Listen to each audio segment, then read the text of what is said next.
Eu não sou médium, mas se eu fosse, vendo do lado de cá com a visão espiritual que eu tenho, eu aconselharia todos os médicos que estão na Terra utilizar a mediunidade exclusivamente para ajudar os outros.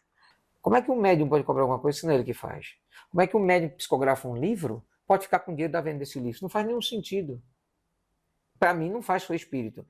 E como é que um médium pode ser beneficiado materialmente de um trabalho que eu, o espírito, faço através dele? Isso não faz nenhum sentido, eu não preciso de dinheiro. Eu acho que as questões da Terra, em termos de lei, legislação, eu sinceramente não dou a mínima, porque não é problema meu, eu não estou encarnado. Agora, o médium tem que se preocupar. O médium tem que ter essa consciência. É o médium que tem que despertar nele as limitações do trabalho. Qual é a minha intenção? É ser reconhecido ou ajudar as pessoas nas suas dores, nos seus sofrimentos?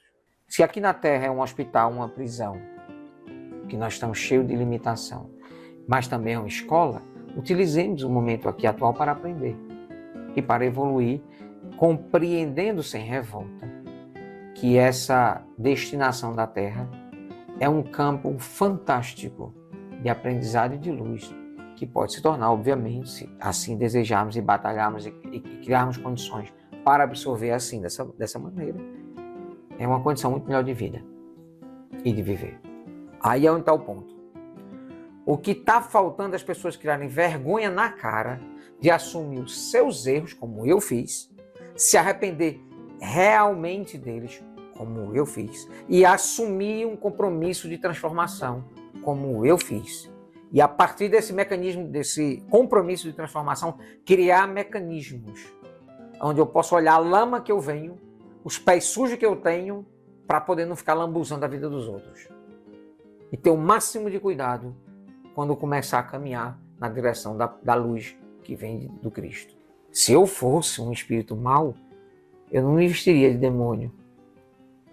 Se eu fosse um espírito mau, eu me vestiria de anjo. E traria um monte de respostas agradáveis aos seus ouvidos. E tiraria de você a liberdade de tomar decisão. Porque quando você tira a possibilidade do livre-arbítrio de alguém, que é isso que os espíritos obsessores e perturbadores fazem, essa pessoa está com os dias contados aqui na Terra para a sua própria evolução. Oi, Dr. Fritz, tudo bem? Muito obrigado por essa oportunidade de estudo no diálogo com os espíritos com o senhor novamente.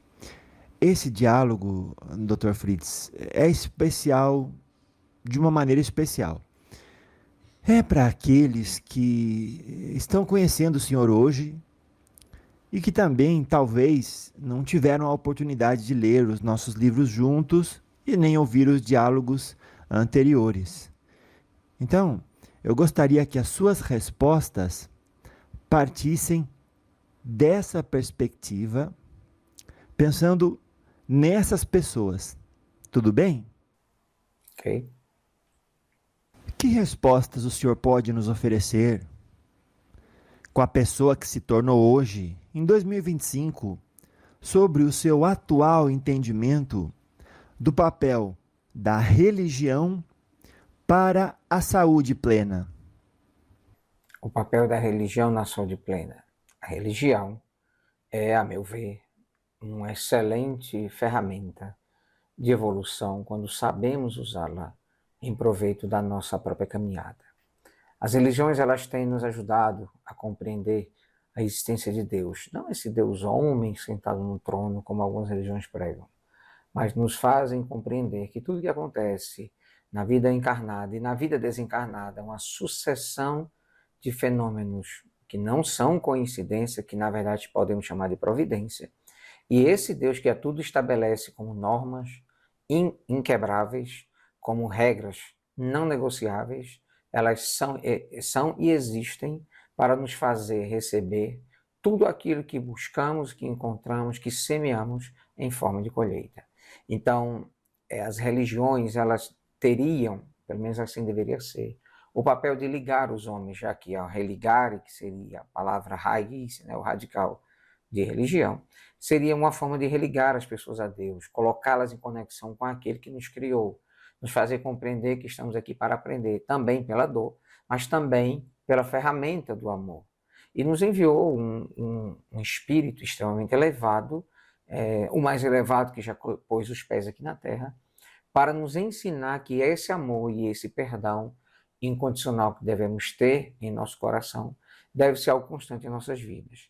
Essa é a verdadeira religião de Deus. A religião de Deus não se esconde em templos. Ela não está ofertada em rituais. Ela não está em rótulos que as pessoas usam ou que líderes religiosos oferecem.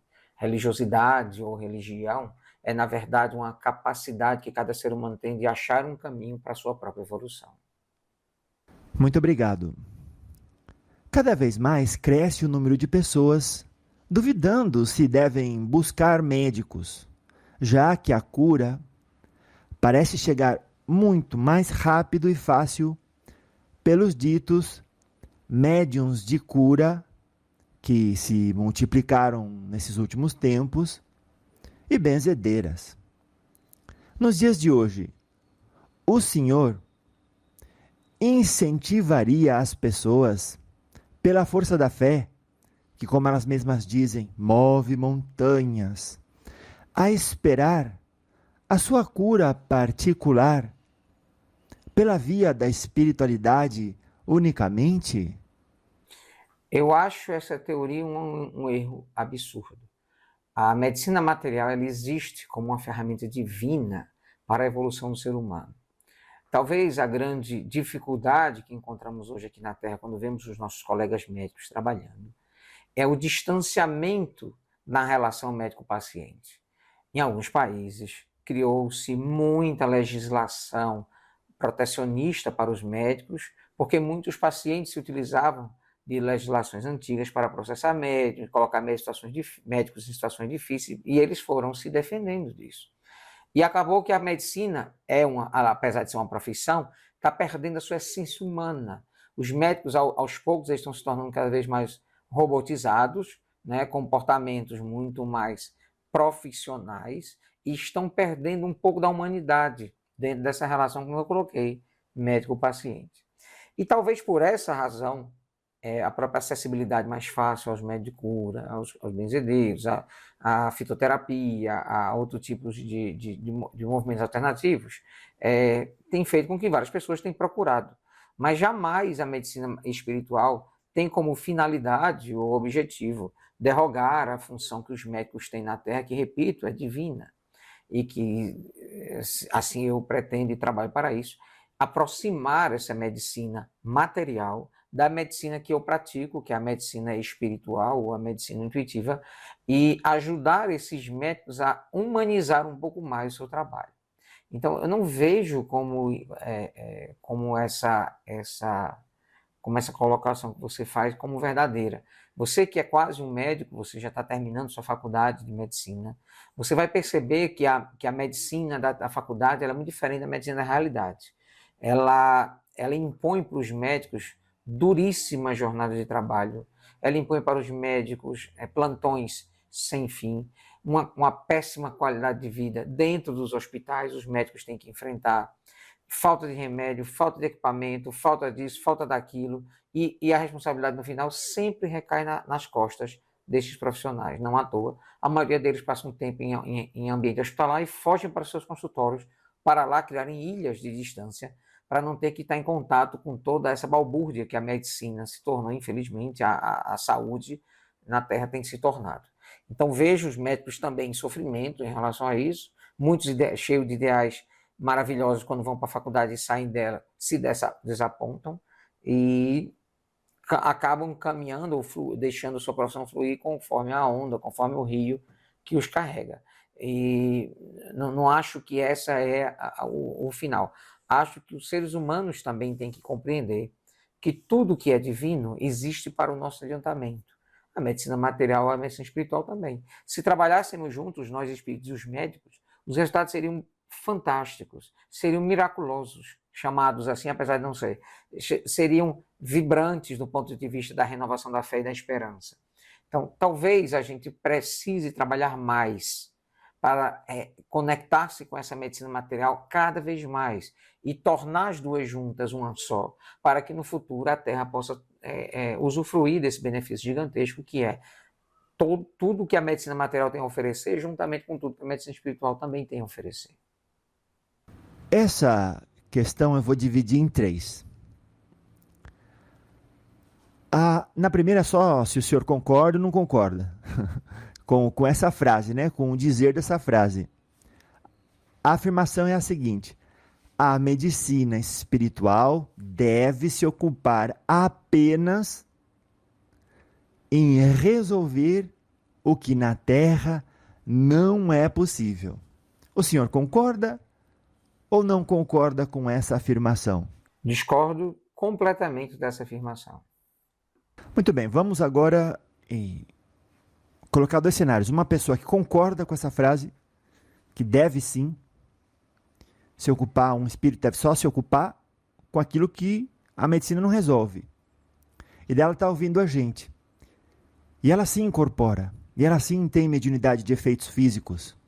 Então ela se pergunta: até onde eu posso permitir que um guia espiritual ou um médico espiritual trabalhe através de mim, seja cobrando ou não, para atuar em pequenas cirurgias, como estas, a exemplo de hérnia estrangulada, apendicite, pedras nos rins, né, colelitíase, e desvio de septo, até pólipos divertículos e câncer intestinal.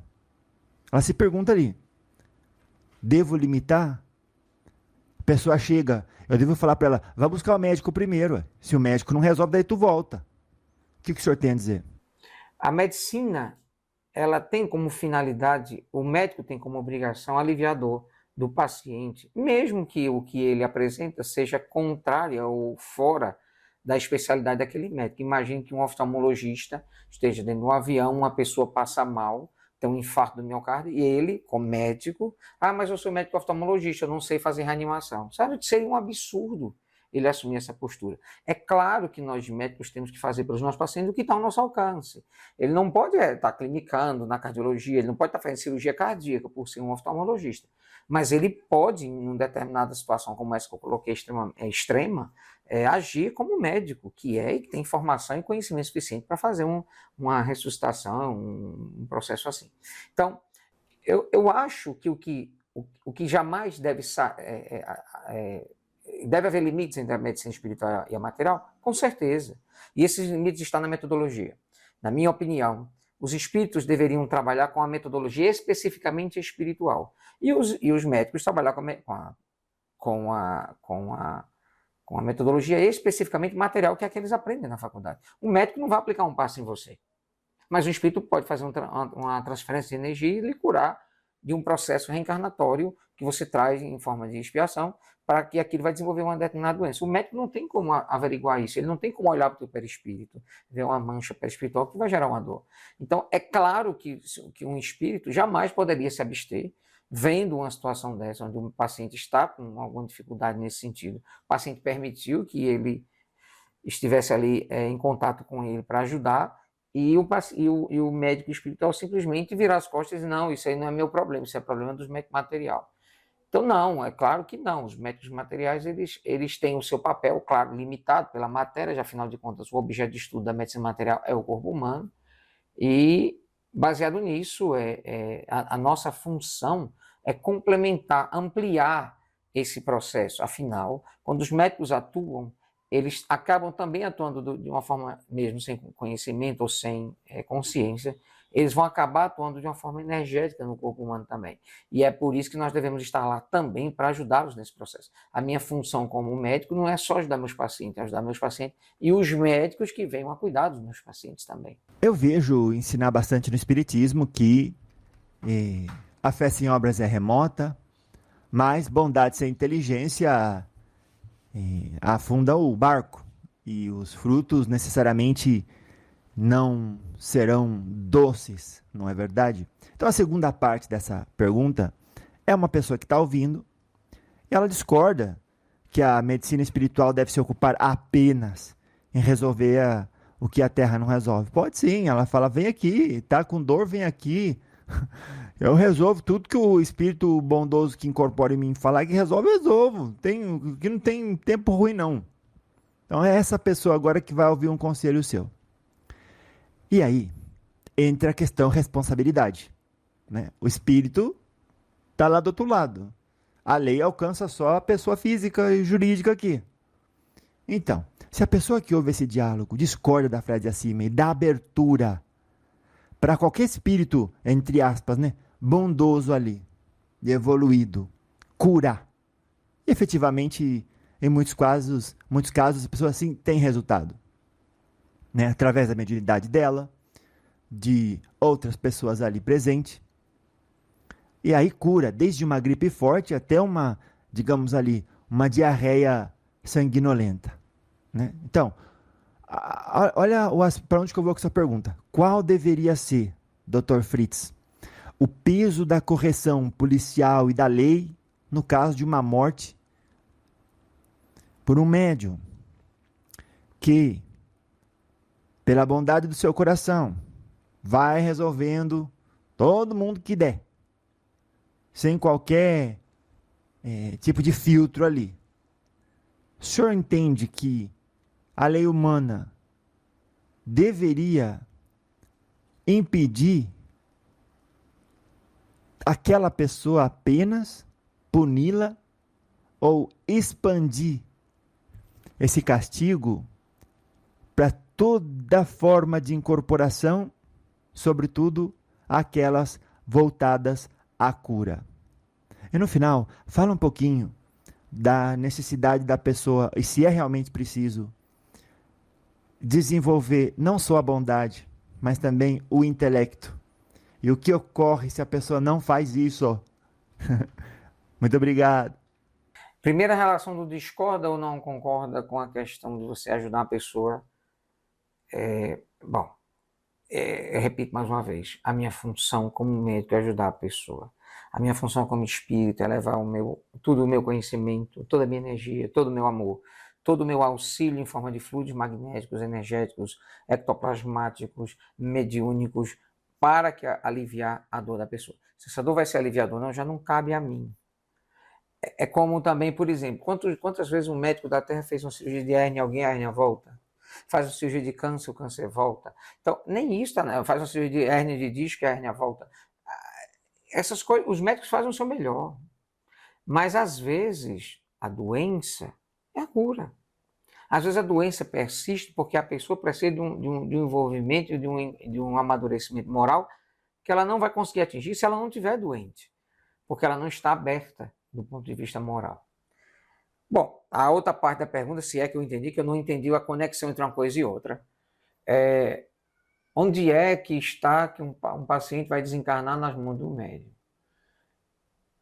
Se o médium cruza a barreira que eu falei antes, dos limites que separam a medicina espiritual da medicina material, certamente esse médium vai arcar com muitas consequências. Porque mesmo que seja um espírito atuando, sempre a responsabilidade aqui na Terra vai ser do médium. As permissões são do médium. Eu cortar ou não cortar não depende de mim, depende dos médiuns permitirem. Meu médico, por exemplo, aqui que eu estou falando, o Roberto não permite. Nunca trabalhei com o Roberto com corte. Nunca usei um bisturi. Nunca fiz uma perfuração de tesoura. Uma vez ou outra a gente usou uma tesoura no nariz ou para fazer algum tipo de demonstração, até para mostrar para as pessoas, inclusive no próprio Jefferson, para mostrar para as pessoas que a cirurgia espiritual existem vários tipos, várias metodologias diferentes. E que as três funcionam.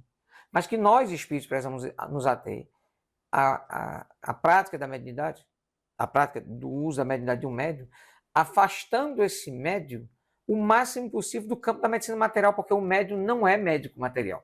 Mesmo que o médium, vou mais além agora, mesmo que o médium seja formado em medicina, ele não deve, como médium, atuar como médico, porque senão ele vai misturar tudo. E na hora que ele mistura, tudo pode acontecer.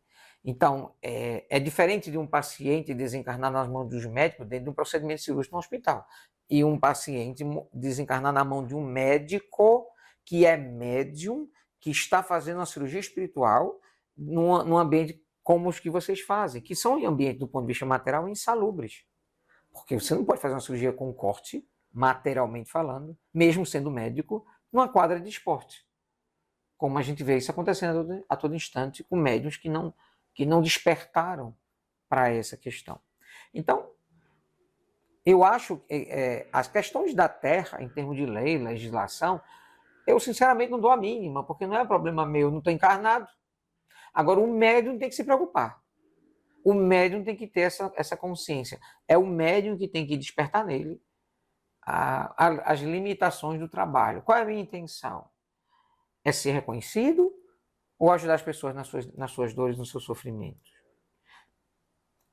Eu não sou médium, mas se eu fosse, vendo do lado de cá com a visão espiritual que eu tenho, eu aconselharia todos os médicos que estão na Terra a cumprirem o papel número 2. Utilizar a mediunidade exclusivamente para ajudar os outros. E não para dela tirar benefícios de reconhecimento, de aplausos, dinheiro. Eu acho até isso que ele falou também na pergunta, se não me engano, cobrando ou não cobrando. Como é que um médium pode cobrar alguma coisa se não é ele que faz? Como é que um médium que psicografa um livro pode ficar com dinheiro da venda desse livro? Não faz nenhum sentido. Para mim, não faz seu espírito. E como é que um médium pode ser beneficiado materialmente de um trabalho que eu, o espírito, faço através dele? Isso não faz nenhum sentido, eu não preciso de dinheiro.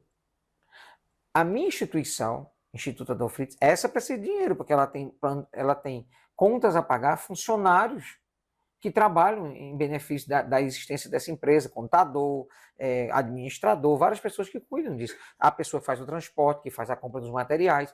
Então, tudo isso requer dinheiro para pagar salário das pessoas.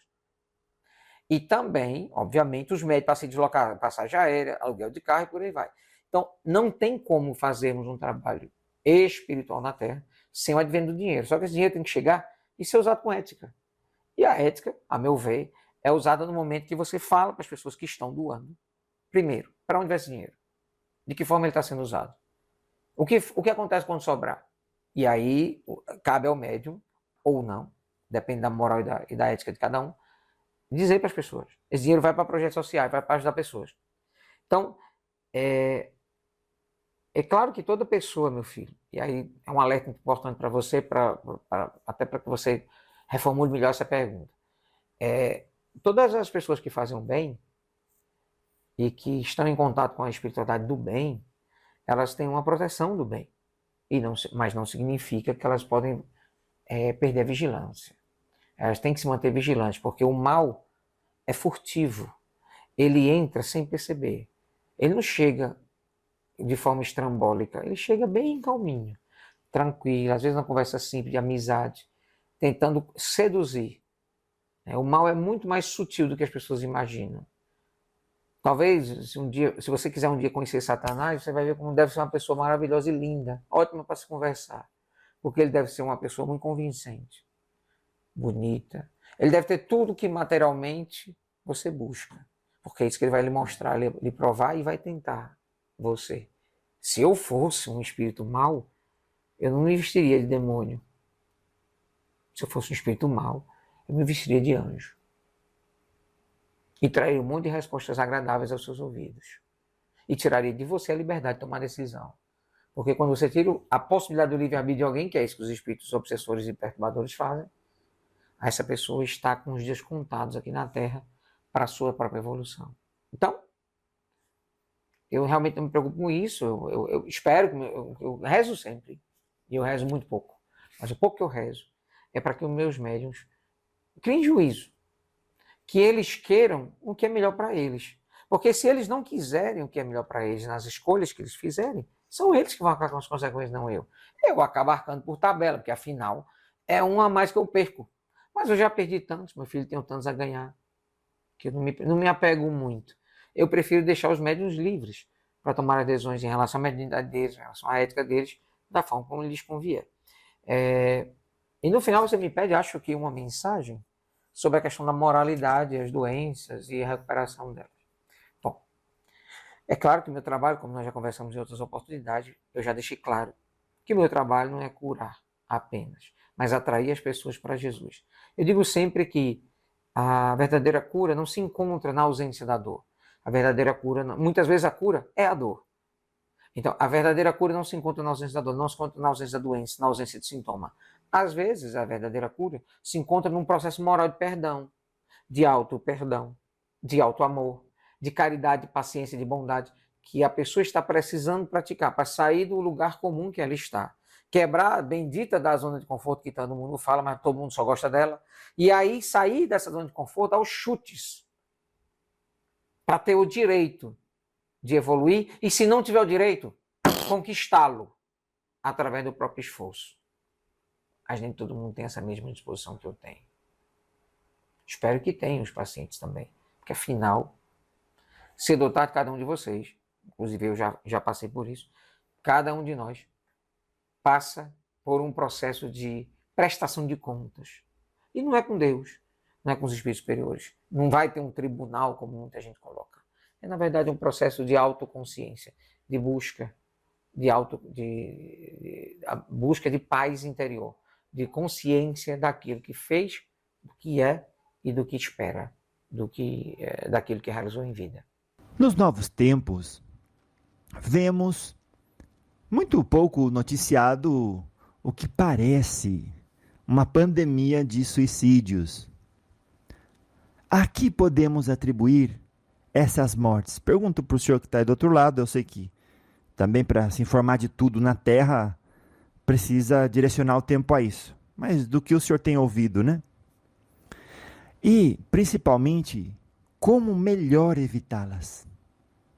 Quantas delas têm como causa direta, por exemplo, uma depressão não tratada?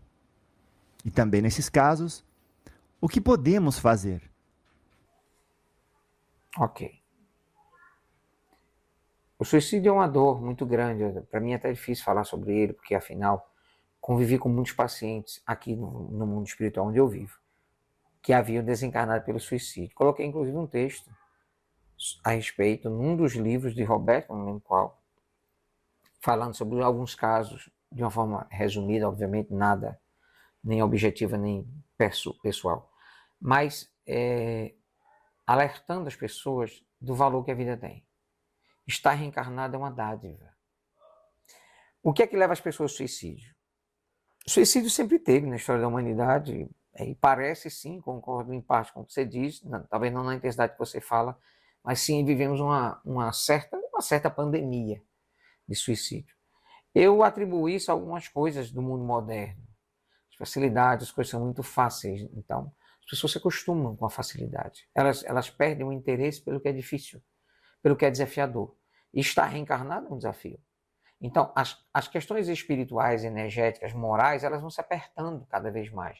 E as pessoas estão despreparadas. Elas foram despreparadas pela sociedade, elas estão despreparadas pela educação, elas estão despreparadas pelos pais, que são extremamente protetores.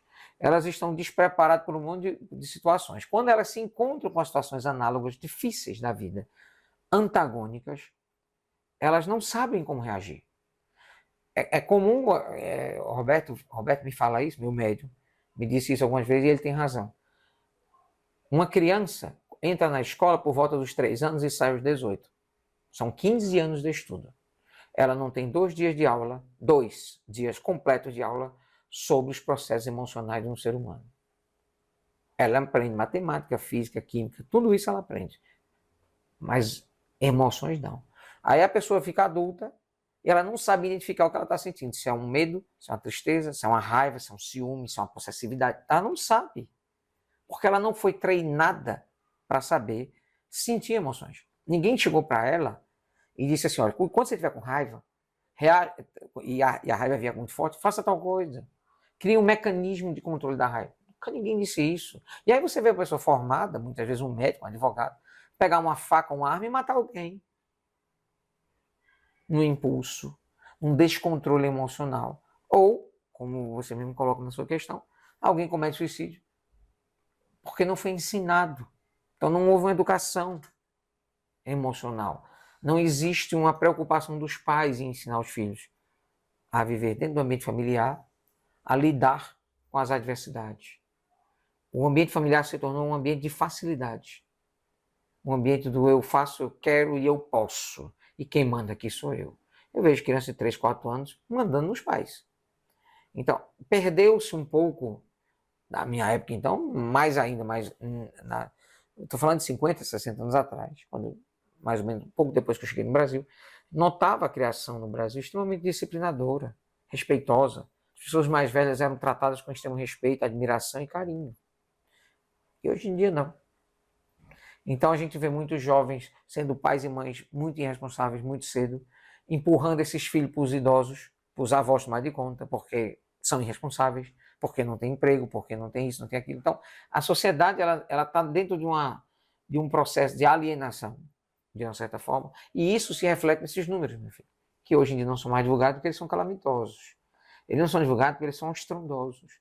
Eles não são divulgados em aberto e em público, porque muitas vezes divulgar esses números também pode causar uma epidemia maior. Então, é sim um grande problema. A depressão tem fator com isso? Tem, claro, mas não é só a depressão.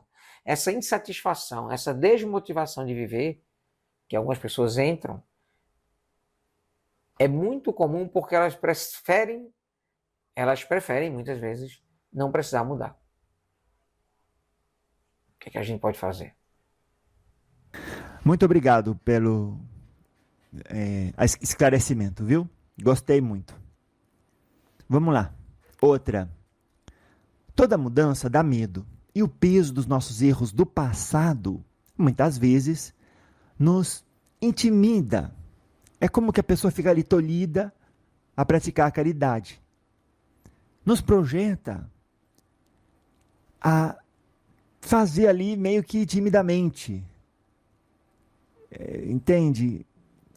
Atuamos timidamente no trabalho de amor ao próximo.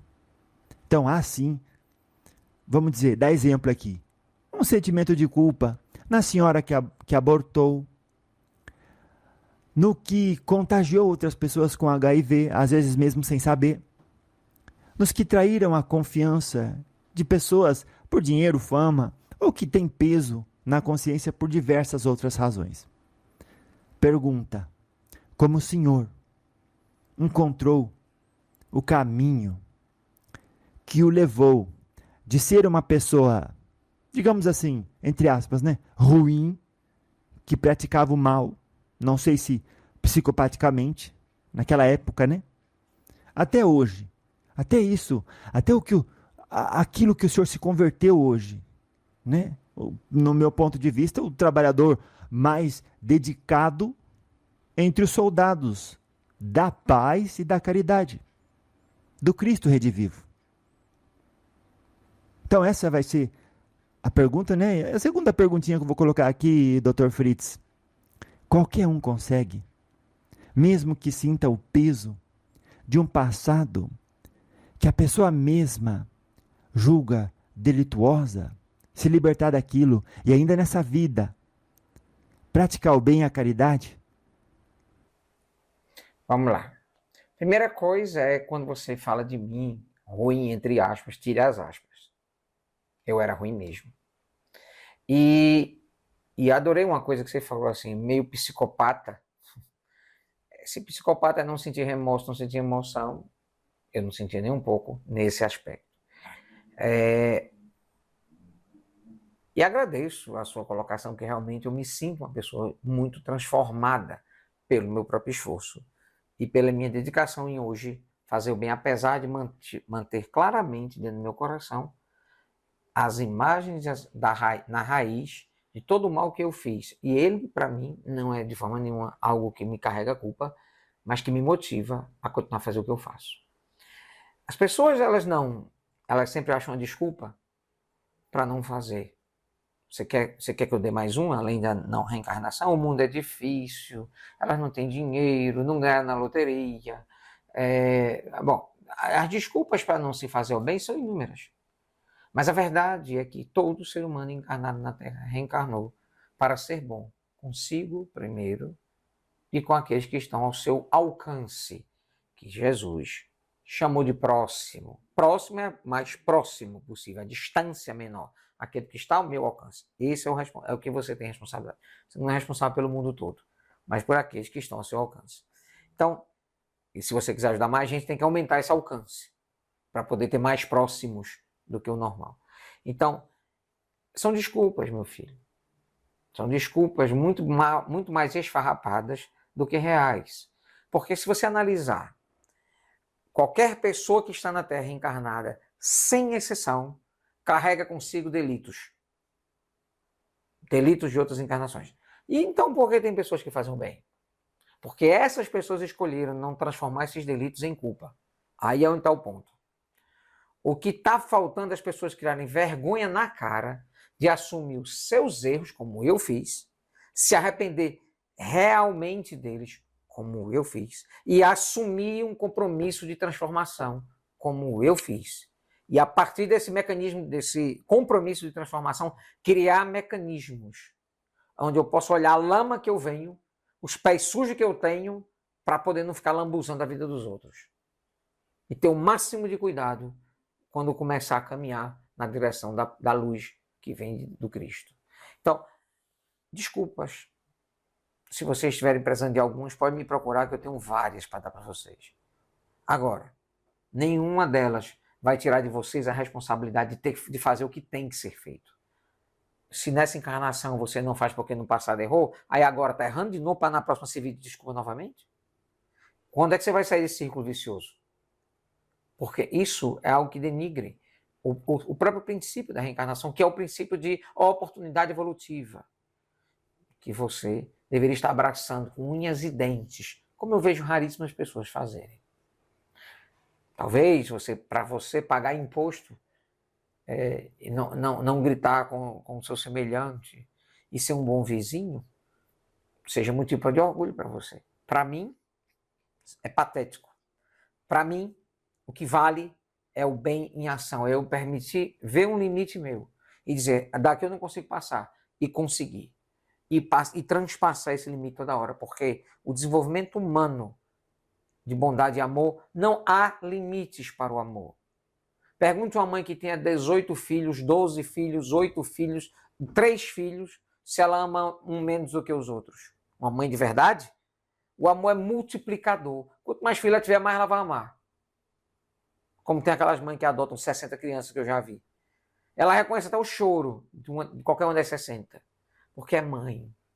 Ama profundamente. O amor, repito, ele não se divide como um bolo, ele não se divide como uma pizza. Ele se divide, ele se multiplica. Ele é autogerador de energia, de motivação, de esforço, de coragem, de bondade, de perfeição, de caridade, de fé, de esperança. Nós não perdemos, meu filho, a motivação de ajudar quem amamos de verdade. E por que perderemos a mão com nós mesmos?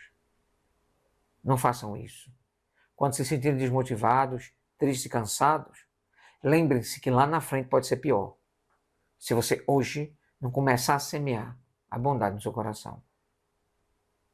Essa vai ser uma pergunta como aquela. Primeiro, para o senhor ouvir a afirmação e dizer se é verdadeiro ou falso desde a sua perspectiva. A afirmação é a seguinte: a aculturação, ou seja, o condicionamento mental que leva uma pessoa a ser hipersensível, sabe aquelas pessoas que chegam ao ponto de se alterar, muitas vezes escandalosamente, mediante a menor percepção de ofensa? Ah, não, isso que você falou me ofendeu. Pensasse antes. Agora a minha vida não vai poder mais ser uma vida pacífica, alegre, sempre transferindo a responsabilidade para o outro, né? Então a pergunta é a seguinte: a pessoa, a partir dessa aculturação, desse condicionamento mental, que desenvolve ali uma hipersensibilidade ao que dizem os outros, termina por desajustar a energia, e tal desequilíbrio, indigestão, né, daquilo que ouve e como traduz aquilo, acaba, Dr. Fritz, reverberando, repercutindo na saúde física. Agora só quero uma resposta ali de verdadeiro ou falso. Por favor. É claro, o corpo físico sofre as respostas emocionais, sejam elas quais forem. O corpo físico é um depositário das nossas emoções. É ele que carrega as principais dores reencarnatórias, que faz com que as dores da alma, que estão em processo de purificação, é o corpo físico que recebe essas dores, muitas vezes na hora do desencarne, uma doença gravíssima, irrecuperável, que bota a pessoa acamada durante alguns anos ou meses e faz ela sofrer bastante. O que é isso? É a purificação final do corpo energético, do corpo espiritual, que está por deixar o corpo físico com o máximo de sujeira, vou chamar assim, de dor possível, de sujeira possível, para que esse espírito, ao se libertar, já que o desencarne é um fato, a morte do corpo físico é um fato, quando esse fato se vier, que a alma esteja mais pura possível, esteja mais... eu não gosto desse termo limpa, mas é só para elucidar melhor. Então, claro que há uma influência direta. Temos visto pessoas se sentindo ou dizendo que se sentem, né? Almas de gato, de cachorro. Pensa no animal aí. Pessoa andando com coleirinha, de 4 no chão. Também, uma coisa que não se compara a isso, mas está acontecendo bastante, é que jovens começaram a exigir serem respeitados por pronomes e gêneros cada vez mais variados. Pergunta: como cuidar de pessoas que desenvolvem essa hipersensibilidade e, a partir daí, uma hiperexigência com aqueles no seu entorno sobre elas, né, dizendo e exigindo como devem ser tratadas, para a partir de então se sentirem em paz e felizes. Eu pergunto, no ambiente familiar, como essas pessoas devem colaborar, digamos assim, para o crescimento saudável, psicológico e físico, de pessoas hipersensíveis que se tornam hiperexigentes e um pouco até difíceis no trato. Bom, eu me coloco na seguinte posição. Quem sou eu para estar julgando alguém, meu filho? Se a pessoa quiser assumir determinada personalidade, postura, quer ser chamada disso, daquilo, daquilo outro, é a pessoa, deixa. O que se pode fazer? Se ela é maior de idade, se o que ela está fazendo não é nenhum crime, ela não está fazendo mal a ninguém, ela é livre, deixa ela fazer o que ela quiser. É claro que ela vai arcar com as consequências que ela está fazendo. A sociedade, de uma certa forma, ela tem esse quê de revolta, de formação de grupos. Isso aconteceu na década de 60, com o movimento hippie. Está acontecendo um movimento mais tarde, o movimento, devido à questão das guerras, para lutar contra as guerras. Depois o movimento de luta racial, o movimento de libertação e de melhoramento das condições de trabalho das mulheres. Tudo isso aconteceu. Se você for analisar historicamente, começa alguma revolta, começa alguma dissonância, destoando. E as pessoas, elas têm o direito de fazer o que elas quiserem com a vida delas. Repito, desde que elas não cometam nenhum crime, que elas não façam algo que esteja fazendo mal para os outros. O que ela faz na vida dela pessoal, esse é o problema dela. Eu acho que está na hora também da gente aprender a respeitar o direito do outro ser o que o outro quer ser. E a gente não tem que estar fazendo julgamento com a nossa própria métrica. A gente tem, cada um de nós, uma forma de medir o nosso próprio caráter, nossos valores, nossa moral. Mas não cabe a nós fazer esse tipo de medição na moralidade alheia. Eu fico me perguntando se Jesus estivesse aqui no meio agora de nós, se ele não acolheria todas essas pessoas. Eu acho que sim. Porque ele não faria julgamentos. Ele não as dividiria em grupos, em raças, em crenças, nada. Ele colocaria todas elas no mesmo abraço. É como eu vejo. Eu digo sempre aos meus amigos e até meus pacientes, eu digo sempre que você vai conhecer poucos espíritos menos julgadores do que eu. Porque realmente eu não sou. Eu acho que, como posso eu julgar? Eu já fui tão ruim. Mandei tirar as aspas da pergunta anterior.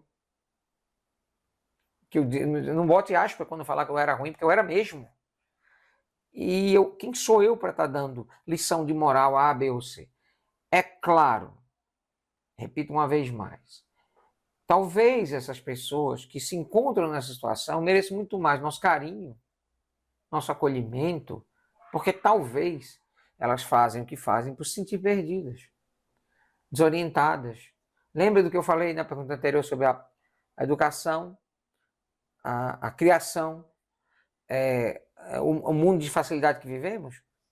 Então, talvez elas estejam entre estar numa situação dessa, assumindo ser um animal ou alguma coisa qualquer, e cometer um suicídio, graças a Deus ela botou uma coleira no pescoço. Quem deve ser responsabilizado por uma pessoa que ficou adulta, vamos dizer assim, de forma infantilizada, né? A pessoa que se abriu a novos apetites, digamos assim, desejos de sentir novas experiências, ou quem deixou a porta aberta para ela comer, assimilar como bom algo que faz mal. Ok. De acordo com a lei de Deus, qualquer pessoa envolvida num crime, num erro, numa falha, ela vai ser responsabilizada, dado, levando em conta o grau de intenção da pessoa, o tamanho da responsabilidade, a participação e tudo mais. Existem atenuantes, por exemplo.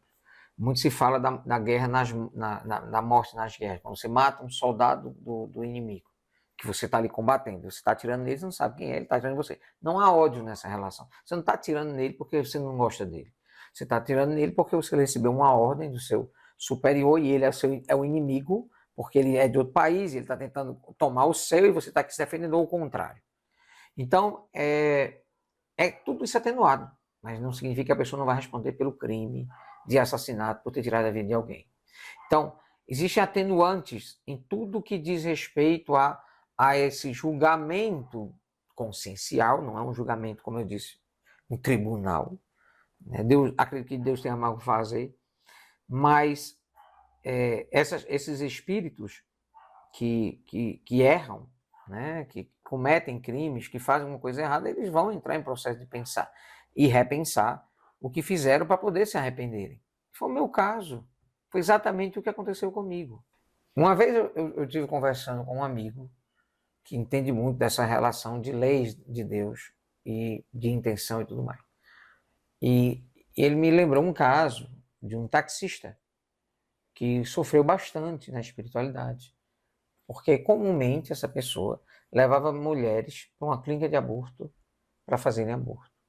Ele nunca incentivou ninguém a fazer aborto, mas ele facilitou. Porque ele sabia que estava participando de um crime. Estava levando uma pessoa para fazer um aborto. Ah, mas eu sou um motorista profissional. Não, você é motorista profissional, você é consciente. Você é consciente do que está fazendo. Se você está consciente do que está fazendo, que você vai participar de um crime, e, pelo fato que na Terra não vai repercutir nada nas suas costas, significa que você está certo? Então, se você levaria então um assaltante para um banco e ficaria do lado de fora esperando ele sair? Não, porque você poderia se complicar, não é isso? Pois é. E o que é que você acha que acontece com a lei de Deus quando você participa de um aborto? Mesmo sendo só a pessoa que dá carona. Então, todo mundo é responsável por aquilo que faz. Eu não sou responsável pela menina que fez aborto, o motorista também não é responsável pelo aborto. Mas em parte, sim, ele tem uma parte da responsabilidade, porque o aborto aconteceu com a participação dele. Então, as leis de Deus, isso aqui é interessante falar, não tem negociação. Não existem formas de transformar a lei de Deus em algo pueril. Ela se aplica aqui, mas aqui não precisa aplicar a lei de Deus, não. Deixa eu fazer uma pergunta a você. Quantas vezes você jogou alguma coisa para cima na expectativa que a lei da gravidade não trouxesse de volta? É com essa mesma certeza que as coisas voltam que a lei de Deus vai se cumprir. Graças a Deus, muito obrigado. O que significa, Dr. Fritz, para o senhor hoje, uma encarnação de êxito? Para a vida de uma pessoa ter esse título, o que ela terá feito durante a sua passagem na Terra? Meu filho, o êxito é muito mais simples do que você pode imaginar. Você não precisa na Terra fazer grandes feitos, você não precisa libertar um país de uma escravidão. Uma reencarnação de êxito é quando você cumpre o papel a que você se destina aqui na Terra, que muitas vezes é ajudar as pessoas que estão em sofrimento, outras vezes é acolher a sua própria família, resolver questões familiares com pessoas que você não consegue se relacionar ou não conseguiu ter encarnação se relacionar tão bem. É você ajudar a plantar no coração das pessoas o desejo de fazer o bem, de amar, de servir. Só não é um exemplo disso. Mesmo que seja um exemplo pequeno, Não precisa ser um exemplo grande, mas esse pequeno exemplo se tornar uma ferramenta de transformação no trabalho da Terra. Porque aqui nós estamos em trabalho, eu e vocês encarnados. Não falo dos meus pacientes, estou falando da edificação do reino de Deus. Se somos defensores dessa bandeira, se estamos lutando, né, eu que sou um guerreiro, se estamos lutando nesse fronte de vencer as iniquidades, a maldade, o ódio, o ócio, a neutralidade, vamos então abraçar a bandeira da paz. E a bandeira da paz, ela é ativa. A paz, ela deve ser exercida, não celebrada. Uma vida de êxito é uma vida de paz interior, por ter o nosso melhor em todos os aspectos da nossa vida. Se você faz isso, se você dá o seu melhor em todos os aspectos da sua vida, tenha certeza que você vai terminar essa encarnação com a convicção interior, que realmente vai, lembra do julgamento consciencial? É a sua consciência que vai valer no final. É essa consciência que vai atrair os bons espíritos na hora da sua morte, e eles vão lhe dizer a seguinte frase: parabéns, meu filho. Você fez um excelente trabalho. Graças a Deus, muito obrigado. O que mais nos aproxima de Jesus em um mundo com tantas opções, de entretenimento, e 2, viciações dos sentidos? E o que mais nos afasta do Cristo? Dentro desse contexto, né? Desse mundo de hoje. Eu não sei porque algumas pessoas acham que seguir Jesus é chato. Eu não me sinto assim. Eu vejo pessoas que seguem Jesus, elas têm uma felicidade, uma alegria constante, um sorriso no rosto. Você não vê essas pessoas com negatividade, com dor, com sofrimento, com reclamação. Não. Me parece que é o contrário. Aqueles que têm preguiça de seguir ao Cristo, esses sim, é os que acham desculpa. E aí vivem vendo defeito no mundo, defeito nas pessoas, defeito em tudo que faz, não alcança o que deveria alcançar, porque se compraz numa vidinha medíocre. O que eu vejo que as pessoas que seguem Jesus, não se trata de elas não quererem um vício, elas não vão perder tempo com isso. Elas têm tanta coisa para fazer, elas têm tanta bondade e amor para espalhar, que qualquer coisa que a aprisione não faz sentido algum. É tão estranho responder essa pergunta. Porque é óbvio que uma pessoa que foi libertada pelo amor, ela não gosta de prisão. Muito obrigado. De nada. E a pergunta que sempre fica: somos realmente os únicos responsáveis por nossa sorte e pelo desfecho de uma vida harmoniosa? Ou com o tempo de trabalho no astral, o senhor descobriu que os obsessores e os que nos injustiçaram durante a encarnação, pai, mãe, vizinho, quem não deu oportunidade, esses também têm responsabilidade no desfecho da nossa vida até hoje? Meu filho, o desfecho da nossa vida e o que a gente compreende dela é nossa total responsabilidade. É impossível reencarnar no mundo aqui de provas e expiações, você não tem que passar pela dor constantemente. É quase impossível você não ter dificuldade nos relacionamentos, você está em fase de ajuste. Seria a mesma coisa você dizer que alguém encontrou uma mina de ouro e quando ele começou a cavar, os anéis já pulavam prontos. Não havia pepita de ouro lá, havia anéis prontos, haviam correntinhas prontas. Isso é possível? É claro que não, é impossível. A pedra bruta não precisar de lapidação. É impossível o ser humano que reencarna não precisar de conflito, de dor, de sofrimento. É impossível. Agora, como passar por isso de forma ética, sendo conduzido pela moral cristã? Esse é o grande ponto. Então, aqui na Terra, não há espaço para não sofrer. A Terra, ela é feita como um campo de provas. Ela é, ao mesmo tempo, 3 locais. O primeiro deles, um hospital. Aqui viemos resgatar doenças, sofrimentos que fizemos aos outros e a nós mesmos. E em forma de doenças, estamos retornando a essa pátria, a Terra, que também é a nossa pátria, não é só a pátria espiritual, para poder nos curar das doenças do egoísmo, do orgulho, da vaidade, do ciúme. Ao mesmo tempo, aqui também é uma escola, onde aprendemos que precisamos elevar-nos moralmente, que precisamos aprender a perdoar, fazer isso de coração, aberto mesmo. E aí, construindo com as nossas virtudes um caminho de amor, traçado pela obra de caridade que nós temos como missão resolver.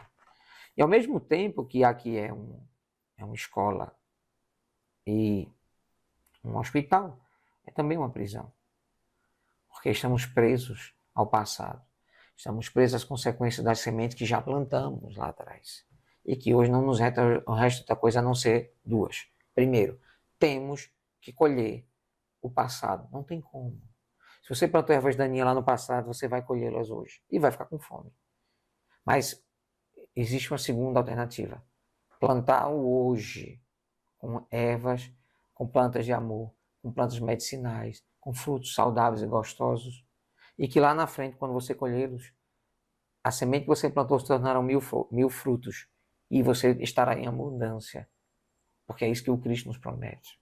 Que o amor é multiplicador. Lembra que eu já falei isso? Então, se aqui na Terra é um hospital, uma prisão, que nós estamos cheios de limitação, mas também é uma escola, utilizemos o momento aqui atual para aprender e para evoluir, compreendendo sem revolta que essa destinação da Terra é um campo fantástico de aprendizado e de luz, que pode se tornar, obviamente, se assim desejarmos e batalharmos e criarmos condições para absorver assim, dessa maneira, é uma condição muito melhor de vida e de viver. O que significa, para o Dr. Fritz, um dia bem vivido, 24 horas bem aproveitadas? Toda a vida que eu dou o meu melhor. Não consigo definir de outra forma. E meu melhor não pode ser igual ao ontem. No caso, ontem não, porque eu não durmo. Então não existe ontem, hoje e amanhã. Na minha contagem de tempo existe o antes, o agora e o depois. Então às vezes eu digo para uma pessoa assim, eu te vejo depois, daqui a 2 anos. Porque eu te vejo amanhã. Às vezes é daqui a 3 semanas. Porque o tempo para nós espíritos é muito diferente. Ou nós não dormimos, o conceito de ontem, hoje e amanhã não faz sentido. O que é ontem? É o que aconteceu antes de você ter dormido a última vez. Então, não tem nada a ver com meia-noite. Meia-noite deixou de ser hoje. Não é, você sabe que não é. Então, o ser humano conta o tempo de um jeito diferente. É a questão da noite, do dia, de dormir e por aí vai. Então, o tempo que nós temos na Terra, nós sempre utilizamos para fazer o bem. E é isso que me faz encontrar minha paz. É quando eu busco, através da prática diária de amor, a prática diária de dar o meu melhor, encontrar o meu melhor todo dia novo. É um melhor diferente, porque o Freire de 24 horas atrás ele já está velho para mim.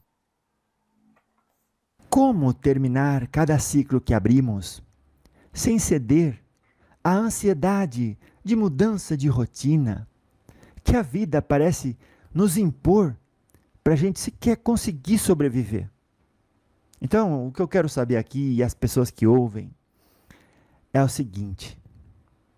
Gente, eu já tenho que me especializar em outras coisas, eu já tenho que começar a fazer outras coisas, sem terminar o que eu comecei ontem, e daí no final eu não tenho nem o de ontem, nem o de hoje, e essa ansiedade acaba reverberando na saúde. E que palavra o senhor pode dar para que não chegue a isso, sabendo o mundo em que vivemos hoje? Olha, eu não sou muito de dar conselho, não. Eu acho que as pessoas, como eu disse anteriormente, as pessoas têm que ter liberdade. A outra pergunta que você colocou, das pessoas que gostam de se vestir de animal, eu acho que essas coisas não podem ser incentivadas, mas também não podem ser perseguidas. Deixa as pessoas fazerem o que elas acham que a consciência delas permite, se o livre-arbítrio delas permite fazer, elas podem fazer o que elas quiserem. Então, eu não gosto muito de dar conselho, mas eu acho que as pessoas, sim, elas deveriam procurar dentro de si mais do que fora de si, as principais respostas da vida. O grande especialista em você é você. Não há outro. Ninguém, nem espíritos evoluídos, sabem todas as suas encarnações, mas o seu espírito sabe. O seu espírito sabe os motivos de você abraçar alguém e não gostar do outro. Ele sabe os motivos. E se isso for um empecilho, uma barreira para você evoluir, pule, supere e cresça com ela. Porque é quebrando essas barreiras, é abrindo mão desse passado expiatório que vamos deixando para trás, que transformamos a nossa vida numa vida de melhoramento. É necessário que a vida, nossa vida, seja um exemplo para nós. Precisamos viver intensamente, sermos intensamente bons, não para os outros, para nós mesmos. Dê o seu melhor, não julgue as pessoas e siga à frente. Vamos lá, lembrando que essas perguntas é para aquelas pessoas que antes não leram os nossos livros nem ouviram os nossos diálogos. Jesus disse: amarás o próximo como a ti mesmo. Se alguém diz que o Senhor ama para servir a Cristo e nisso satisfaz as suas conveniências, o Senhor entende como lícito e caridoso? Ah, como assim não entende? Diz assim: olha, eu vou amar você, eu vou trabalhar extra, eu vou ajudar o próximo, e chamar isso de caridade, quando na verdade o que eu estou fazendo é buscando a minha evolução, defendendo uma situação pessoal ali, uma conveniência pessoal. Então, perguntando aqui, todos temos um tipo de egoísmo, entre aspas, saudável? Exemplo, ajudo porque me faz bem, e nisso ganho o que fui buscar ali. Além de que sou aplaudido como caridoso.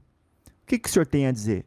E como o senhor vê a si mesmo nessa dinâmica aqui que eu expliquei?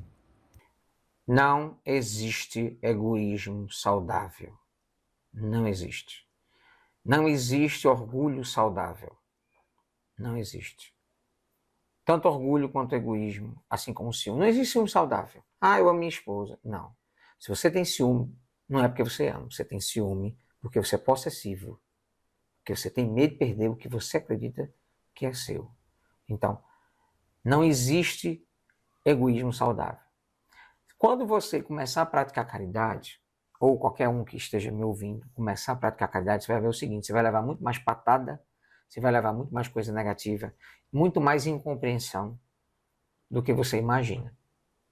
Os agradecimentos são pouquíssimos e raros. Quando acontecem, se fazer caridade é egoísmo, você vai parar na primeira semana.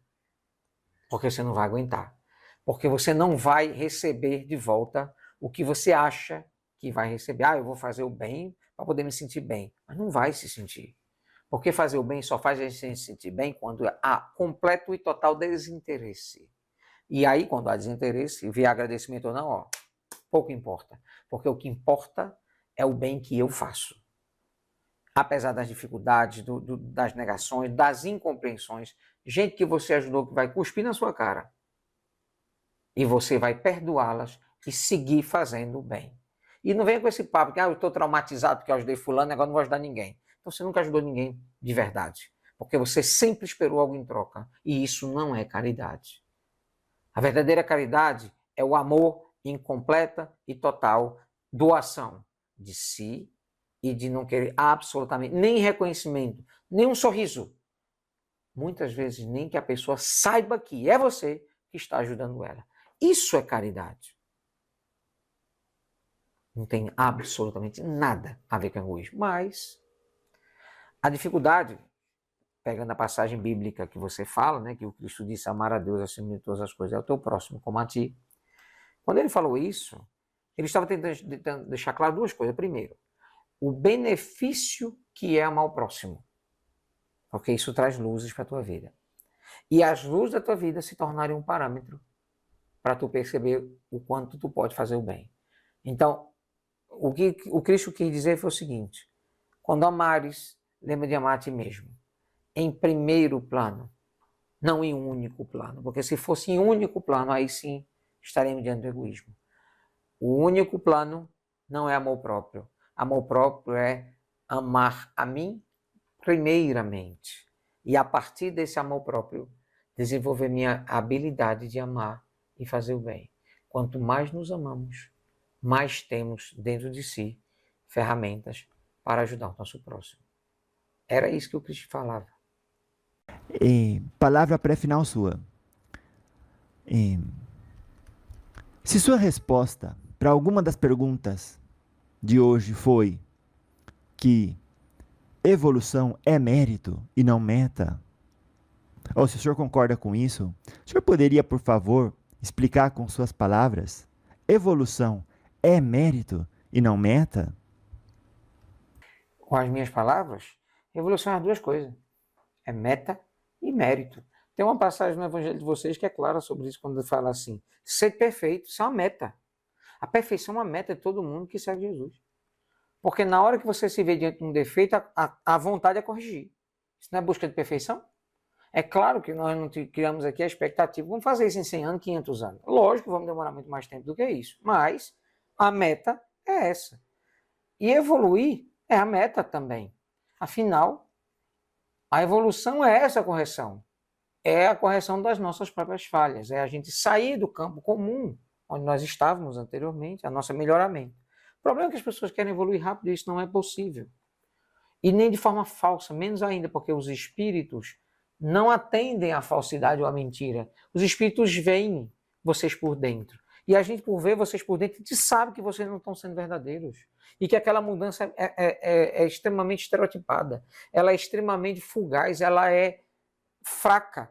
Ela é só de maquiagem. Cai uma água na cara, já desfaz tudo. Então, o que importa para nós, espiritualidade, para nós espíritos, é a verdade. Não à toa Jesus retornou aqui na Terra para reensinar o amor, se dizendo um espírito de verdade. Então, busquemos a verdade em nossos corações. Essa é a meta. E é o caminho da nossa evolução. Muito obrigado. De nada. Agora, a palavra final. Como os profissionais da saúde de hoje, né, e a gente também que está para se formar aí, deve encarar as mudanças que virão, que já estão acontecendo, né? A partir da inteligência artificial, praticamente tornando a maioria dos trabalhos, sobretudo na medicina, né, os trabalhadores ali obsoletos, né? Porque já vai fazer bastante coisa, já não vai precisar mais trabalhadores para fazer muita coisa na área da saúde. Então, como que a gente deve se comportar? Sabendo que tem uma frase atribuída ao Dr. Bezerra que diz assim: ninguém vai estar num lugar diferente daquele que foi colocado, e nem por razões menos nobres, referindo-se à atuação dentro da área da saúde. O que o senhor tem a dizer? A tecnologia está nos tornando os profissionais da saúde obsoletos e devemos nos preocupar por isso e com isso? As profissões na Terra, elas passam por mudanças. Antigamente, tinha um determinado tipo de profissões que mudaram, se transformaram, se diversificaram, se melhoraram. O advento de algumas profissões que são bem próximas da medicina e o aumento da sua carga de especialização e estudo fez com que a medicina em si evoluísse muito, porque a medicina não é feita só por médico. Ela é feita por psicólogo, por fisioterapeuta, por fonoaudiólogos, por pessoas que trabalham com a educação postural, com professores de yoga, com mestres de reiki. Tudo isso é saúde. Então, a medicina, ela é a junção de tudo isso. Eu entendo o que você fala, que vocês chamam de inteligência, seja artificial ou não. Mas quando cria-se uma inteligência para nos ajudar a nos tornar mais inteligentes, é extremamente positivo. Mas se essa inteligência vier nos substituir, ela é extremamente danosa, porque vai nos tornar burros. Burro, coitado do animal, né? Você entendeu onde eu quero chegar. E não é para isso. Tudo que é criado para o desenvolvimento humano vem para agregar ao ser humano mais qualidade de vida, mais tempo de vida, não à toa. Na minha época, as pessoas viviam 50 anos, já eram velhos. Hoje em dia, quem morreu com menos de 70, vixe, morreu muito novo. Por quê? Porque a qualidade de vida, você vê pessoa com 70 anos com extrema saúde. Então, a qualidade de vida que a medicina proporciona, também, não é a única, mas também ajuda a proporcionar, faz com que hoje, por exemplo, o câncer já não seja uma doença mortífera, como era antigamente. Pra você ter ideia, quando eu cheguei no Brasil, 70, 80 anos atrás, a palavra câncer não era pronunciada na rua, porque as pessoas tinham medo de falar, porque elas achavam que se ela falasse, elas iam pegar a doença. É a doença perigosa, a doença que não pode falar o nome. Tinha isso, essa crença ridícula no Brasil, causada pela desinformação. Porque sabia-se naquela época que qualquer diagnóstico de câncer era morte imediata, não tinha o que fazer. Mas o que aconteceu com a oncologia nas últimas décadas? Evoluiu e gerou uma melhoria na qualidade de vida, na procrastinação da morte. Então, eu tenho um paciente, por exemplo, que já teve câncer no estômago, ficou curado, 3 anos depois teve no rim, ficou curado, depois teve na bexiga, ficou curado, depois teve na tireoide, ficou curado, teve metástase e foi curado. E está bem, não tem nada hoje. Um monte de cicatriz pelo corpo. Fez um monte de quimioterapia, radioterapia. E está curado. Então, eu não acho que a inteligência criada pelo homem para pensar junto com ele venha a ser um problema. A não ser que ela venha substituir o homem em algumas tarefas, aí sim. E eu não consigo enxergar como a medicina pode se tornar obsoleta. Sabe por quê, meu filho? Deixa eu lhe explicar. Talvez você não saiba desse dado, talvez até saiba, porque você vai virar médico daqui a pouco. É comum, converse com alguns oncologistas, você deve ter acesso a eles na faculdade. É comum na oncologia os pacientes fazerem uma bateria gigantesca de exames antes de uma cirurgia, por exemplo, porque quer ter certeza que se é só um tumor, ou são 2, ou são 3, ou a extensão da metástase, se é operável ou não. Então, para um médico oncológico, um cirurgião oncológico, abrir alguém, é realmente necessário que ele esteja bem fundamentado em termos de convicção de que aquele procedimento vai ser o procedimento ideal para ajudar aquela pessoa. E com tudo nas mãos, exames feitos 2 dias antes. PET scan, tomografia computadorizada, ultrassonografia, aquela outra que é magnética, ressonância magnética com contraste, mostra os mesmos exames, todos os exames mostram a mesma coisa. O médico passa o bisturi, abre e é tudo diferente. Eu lhe pergunto, qual é a máquina que substitui isso? Porque o médico vai descobrir o que fazer lá na hora. Isso acontece com uma frequência enorme. Não é sempre, claro, mas acontece. Muito mais do que você imagina. Tanto é que é muito comum os cirurgiões abrirem e fecharem um paciente. Eu lhe pergunto, se eles soubessem realmente o que tinha lá dentro, ele tinha aberto para fechar?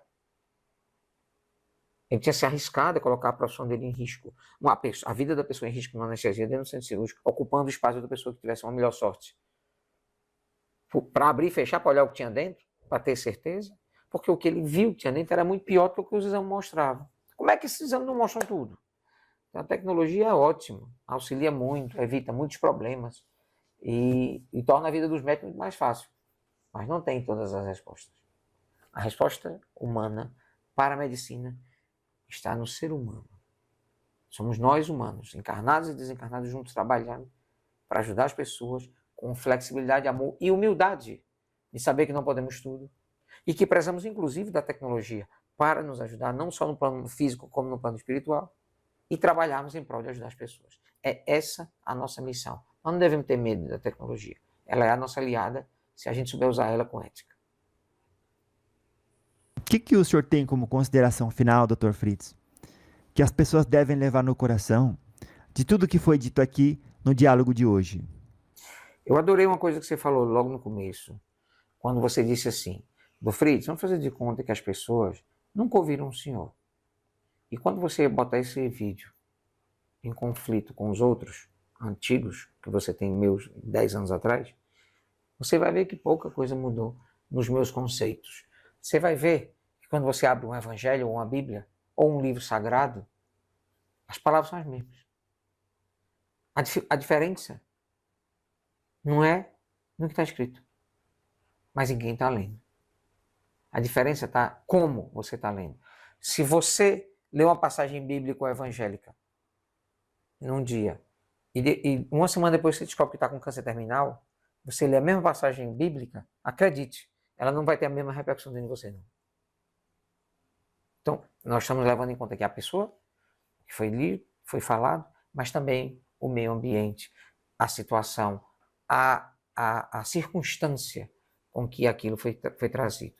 Então, o meu esforço, meu filho, quando você fez suas perguntas, essa é a minha consideração final, jamais foi falar algo novo que ninguém tinha ouvido, mas falar toda a verdade que há no meu coração. Só faz sentido isso aqui se eu vim aqui falar a verdade. Porque se eu vier para cá para poder dizer coisas para agradar os ouvidos de gente ignorante, a minha existência não faz sentido nenhum. Eu só vejo sentido na vida, e olha que eu estou vivo, extremamente vivo, quando nós nos dedicamos ao máximo a vivenciar no nosso coração a nossa mais profunda verdade. Isso é ser bom, isso é autoestima, isso é autoamor. É isso que Jesus queria nos alertar, para que nós desenvolvêssemos, no mesmo instante que desenvolvêssemos o amor e o perdão àqueles que estão em sofrimento. Muito obrigado pela oportunidade mais uma vez. Você é um amigo, agora daqui a pouco um colega, que mora no meu coração e sempre encontrará espaço no meu tempo, na minha agenda, em todas as minhas obrigações, para conversarmos infinitas vezes, para fazermos 3 ou 4 considerações finais, né, meu filho? Para que a gente possa transformar cada uma delas numa lição de amor, não só para vocês que assistem esse vídeo, mas também para mim, que estou aqui como um simples estudante da caridade, aprendendo a me melhorar todo dia, como é o mesmo que eu desejo a todos que estão agora me ouvindo. Fiquem com Deus e muito obrigado uma vez mais. Se aqui na Terra é um hospital, uma prisão, que nós estamos cheios de limitação, mas também é uma escola, utilizemos o momento aqui atual para aprender e para evoluir, compreendendo sem revolta que essa destinação da Terra é um campo fantástico de aprendizado e de luz, que pode se tornar, obviamente, se assim desejarmos e batalharmos e criarmos condições para absorver assim, dessa maneira, é uma condição muito melhor de vida e de viver. Aí é onde está o ponto.